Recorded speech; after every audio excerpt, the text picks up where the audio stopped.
Dari Kabupaten Kupang, petualangan saya bergeser semakin ke timur. Selain pesisirnya yang indah, Kabupaten Timor Tengah Selatan juga menyimpan kekayaan alam yang melimpah. Salah satunya tanaman gewang, tanaman palma khas Nusa Tenggara Timur. Ini dia, pohon gewang yang mau ditebang. Kalau dilihat-lihat mirip pohon lontar ya, karena masih satu family sama palma. Ini kita beramai-ramai tebangnya karena pohonnya besar sekali. Oke, udah siap semua? Siap, siap.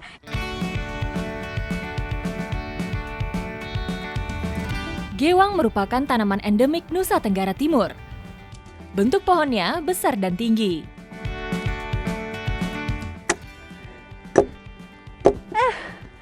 Ini pertama kalinya saya nebang pohon, apalagi pakai kapak. Dan memang ya ternyata pohon gewang atau pohon sagu di sini tuh lebih keras daripada pohon sagu seperti biasanya. Jadi bayangkan gimana susahnya. Nah, semangat! Gewang mempunyai sifat evergreen atau selalu hijau dan tahan terhadap kekeringan. Aja, Pak. Saya 2 hari belum selesai. Tak heran, tanaman ini tumbuh hampir di seluruh daratan Nusa Tenggara Timur yang kering.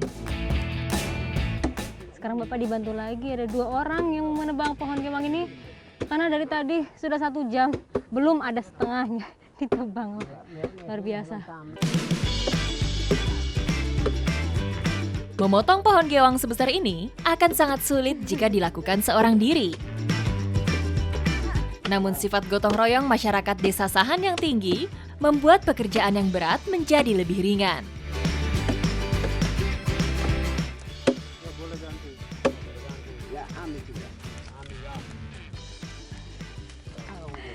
Jadi menebang pohon gewang di Desa Sahan ini memang harus bergantian karena pohonnya sangat besar dan keras juga. Jadi setiap orang kalau ada yang lelah bergantian dulu. Kita harus fokusnya ke atas karena walaupun ini posisinya di bakalan ke samping sana, kalau ada angin bakalan kita nggak tahu kemana arahnya. Ini udah bergerak.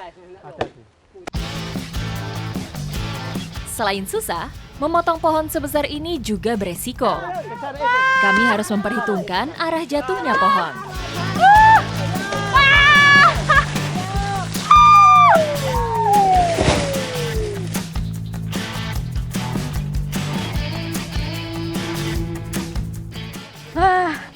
Akhirnya pohon gewang berhasil kita tumbangkan. Ini bagian dekat akar besar sekali. Saya cuma segininya aja. Ini 2 kali pelukan saya. Oke, habis ini kita harus potong kecil-kecil supaya lebih mudah membawanya. Batang gewang mempunyai kulit yang keras serta daging yang berserat.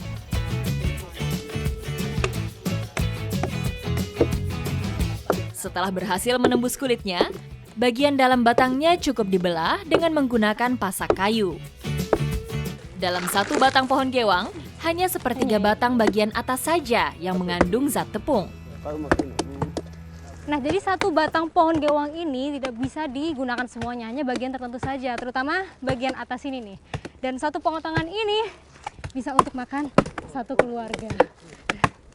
Ini juga dikumpulin ya, Pak. Sayang nih ada potongan-potongan juga. Kita kumpulkan.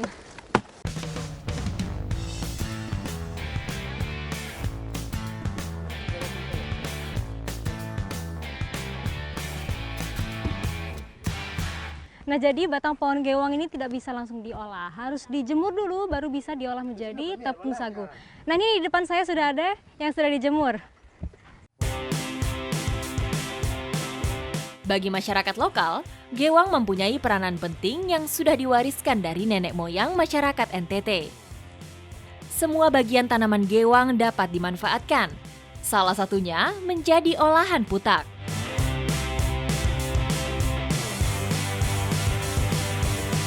Wah,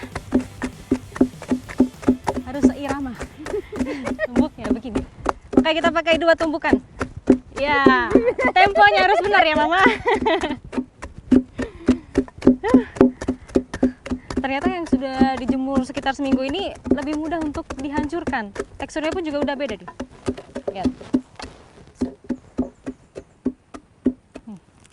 Sudah kering sekali. mudah untuk ditumbuk ya Mama. Ayo, semangat!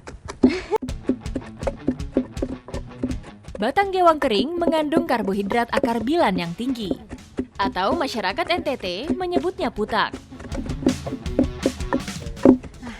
Ini saya baru sebentar aja tumbuk-tumbuk sudah terasa pegal nih di tangan. Saya kalah sama nenek. Tapi seru sekali loh ini. Kekeluargaannya terasa sekali. Menumbuk bersama. Sudah halus Mama ya? Bisa diangkat.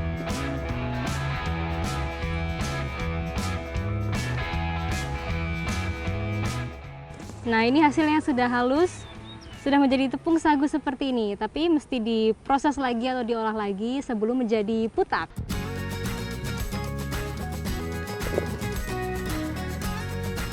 Putak mengandung zat tanin yang cukup tinggi. Untuk menghilangkannya dibutuhkan proses yang cukup panjang. Nah, ini alat saringannya terbuat dari besi, dilubang-lubangi seperti ini, nanti semua kita saring di sini. Ayo Mama, kita saring ya. Proses penyaringan ini untuk memisahkan tepung dengan serat batang gewang. Ternyata setelah disaring ini belum selesai juga, masih ada proses penyaringan yang kedua. Cuman yang membedakan, kita akan menggunakan kain karena yang mau diambil benar-benar serbuk paling kecil dari tepung sagu ini. Proses pembuatan putak berbeda dengan cara membuat sagu. Untuk mendapatkan tepungnya, gewang cukup disaring tanpa harus direndam terlebih dahulu.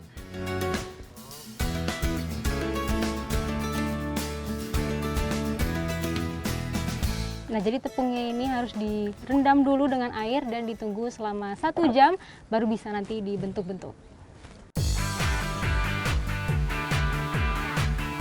Tepung gewang kering bisa disimpan sebagai stok makanan dan diolah kapan saja.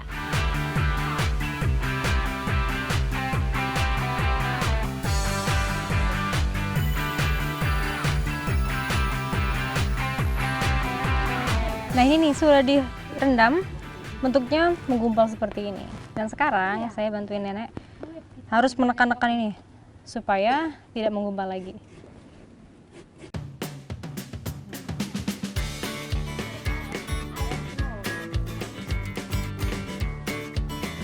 Putak akan dicetak dalam bentuk lempengan. Tambahkan parutan kelapa untuk menambah cita rasa gurih.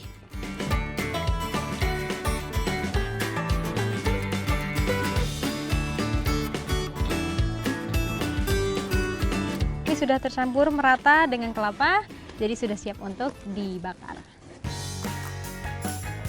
Putak dipanggang menggunakan sepasang cetakan dari gerabah. Uniknya, salah satu cetakan harus dipanggang dulu untuk mematangkan lempengan putak bagian atas. Lalu panggang sampai matang di kedua sisi.